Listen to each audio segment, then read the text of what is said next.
안녕하세요. 하와이 데저텍입니다. 하루 5분으로 갓생살기. 오늘은 밥 버그와 데이비드만의 기버 1에 담겨있는 내용 중에서 여러분들과 함께 생각해보고 싶은 부분을 말씀드리고자 합니다. 이 책도 제가 참 좋아하는 책 중 하나예요. 이 책을 산책하면서 오디오북으로 먼저 듣고 책으로도 구매해서 또 읽었었는데요. 이 책의 제목이 기버, 주는 사람, 베푸는 사람이라는 뜻이죠. 이 책의 저자 중 한 명인 밥 버그는 포춘 500대 기업의 오너이기도 합니다. 우리가 일상에서도 항상 많이 이야기하는 이 성공이라는 것의 핵심은 다른 이들에게 먼저 조건 없이 무언가를 주는 것이라고 강조를 합니다. 그러면서 저자는 대부분의 사람들이 벽난로에게 나에게 따뜻한 열기를 주면 장작을 던져줄게 라는 식의 사고방식을 지니고 있다고 하면서 이건 마치 은행에 가서 이자를 주면 계좌를 만들게요 라고 말하는 것과 똑같다고 합니다. 그리고 당연하게도 그런 식으로는 아무것도 얻을 수 없다고 강조하고요. 제가 종종 말씀드렸었는데요. 우리는 긍정적인 생각과 부정적인 생각을 동시에 할 수 없죠. 저자도 비슷한 맥락에서 이야기를 합니다. 우리는 한 번에 두 방향으로는 갈 수 없다라고 말이죠. 다른 사람들에게 뭔가를 먼저 줄 수 있는 사람이 되거나 그저 뭔가를 먼저 얻으려는 사람이 되거나 둘 중 하나라는 겁니다. 사람들은 대부분 이 세상을 무궁무진한 보물이 아니라 한계로 가득한 곳으로 여기면서 성장을 하고 협동의 장이 아니라 경쟁의 장으로 인식하기 때문에 실제로 그들에게는 그렇게 인식하는 대로 그런 세상이 펼쳐집니다. 무슨 색 선글라스를 끼고 있느냐에 따라서 세상이 완전히 다른 색으로 보이는 것과 똑같은 거죠. 그리고 당연히 그런 세상에서는 뭐라도 남들보다 먼저 선점하며 살아가야 할 겁니다. 이쯤에서 이 부분에 대한 저자의 생각을 한번 들어보실까요? 바로 자신이 얻을 거라고 기대하는 것을 우리는 얻을 수 있다. 달리 표현하면 집중하면 얻을 수 있다는 것이다. 또 이런 말도 들어봤을 것이다. 불행을 찾아 나서라. 그러면 발견할 것이다. 이것 역시 진실이다. 하지만 꼭 불행에만 해당하는 것은 아니다. 모든 것에 해당된다. 갈등을 찾으면 갈등을 만날 것이고 당신을 이용하려는 사람을 찾으면 그런 사람을 만나게 된다. 세상을 골육상장의 장으로 본다면 당신을 다음 희생양으로 보는 덩치 큰 개를 만날 수밖에 없다. 그리고 사람들로부터 좋은 면을 찾으려 하면 그들이 얼마나 많은 재능과 독창성, 배려와 선량함을 지니고 있는지 알고 놀랄 것이다. 결국 세상은 당신이 대접받길 원하는 방식대로 대접하게 되어 있다. 라고 말이죠. 그러니까 결국 여러분의 현실은 좋은, 많은 기회가 있는 곳으로 인식한다면 실제로 그런 세상이 여러분에게 펼쳐질 것이고요. 반대로 현실을 험한 곳, 문제만 가득한 곳, 끝없는 경쟁만 가득한 곳으로 인식한다면 여러분은 정확히 그런 현실에서 계속 살아가게 된다는 겁니다. 허핑턴 포스트 미디어 그룹의 아리아나 허핑턴 회장도 정확히 이런 관점으로 현실을 바라봅니다. 그는 이렇게 말을 하는데요. 베풀고 남을 더 배려하고 타인의 삶에 선한 영향력을 미치고 진실하게 살고 주는 것과 받는 것 모두의 문을 열어두는 삶, 그런 삶이 아이들 동화에서만 등장하는 이야기는 아니다. 많은 사람들이 이 사실을 믿고 싶어 하긴 하지만 회의적인 목소리에 안팎으로 억눌린다. 어차피 잡아먹고 먹히는 세상, 스스로 자기 자신을 지켜야 한다는 말이 그들을 단념시킨다. 그런데 여러분의 목표가 무엇이든 먼저 베푸는 사람이 되어야 성공할 수 있다. 베푸는 사람이라는 말을 들으면 우리는 대개 부유한 사람들이 자선단체에 기부하는 모습을 떠올린다. 하지만 이는 극히 일부일 뿐이다. 어떤 일에 대한 대가나 전략적으로 베푸는 것이 아니라 베푸는 것 그 자체가 여러분의 삶을 더 충만하고 만족스럽게 해줄 것이다. 라고요. 이 책의 저자들은 이 베푸는 삶, 이를 통해 성공할 수 있는 5가지 법칙을 제시하는데요. 그 중에서도 첫 번째 법칙인 가치의 법칙이 저는 가장 크게 와닿았어요. 이 가치의 법칙은 당신의 진정한 가치는 자신이 받는 대가보다 얼마나 많은 가치를 제공하느냐에 따라 결정된다는 것입니다. 이걸 제가 예를 들어서 말씀드려 볼게요. 우리가 보통 맛집이라고 하는 곳은 어떤 곳일까요? 당연히 음식이 맛있는 곳이겠죠. 제가 가장 좋아하는 음식이 돈가스니까 돈가스 맛집 A가 있다고 가정해 보겠습니다. 정말 맛있고 훌륭한 돈가스를 파는데 등심 돈가스 1인분 가격이 10만 원입니다. 사람들은 이곳을 맛집이라고 할까요? 아마 사람들은 이렇게 생각할 겁니다. 그래, 뭐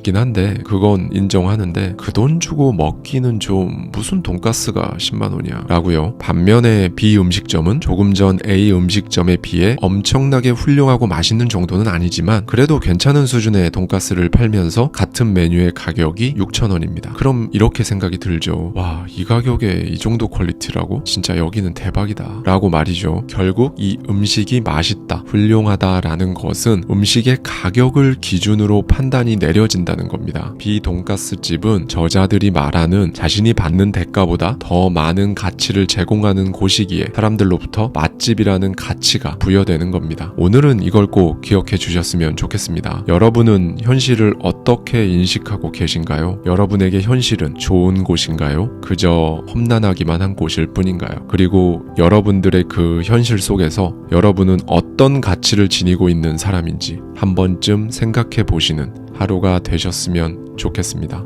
감사합니다. 지금까지 하와이 데저텍이었습니다.